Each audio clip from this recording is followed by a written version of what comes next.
Sumasailalim ngayon sa isang executive course ang mga bagong kongresista upang pag-aralan ang legislative process sa House of Representatives. Mula sa Kamara, may report si Grace Casin live.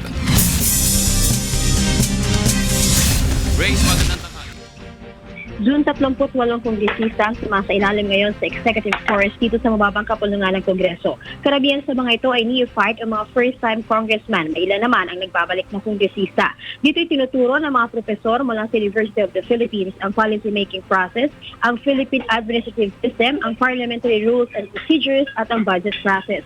Ayon kay House Secretary General Attorney Marilyn Baurayap, bibigyan nila ng diin ang pagtuturo ng budget process dahil ito ang unang trabaho gagawin ng mga kongresista pagkatapos ng SONA. Mahalaga din anyang malaman ng bawat kongresista ang proseso nito dahil taon-taon nila itong gagawin sa Kongreso. Maliban dito, sakop din executive course ang proseso ng paggawa ng panukalang batas hanggang sa maipasa ito sa Kamara. Ang executive course ay natagal ng 4 na araw.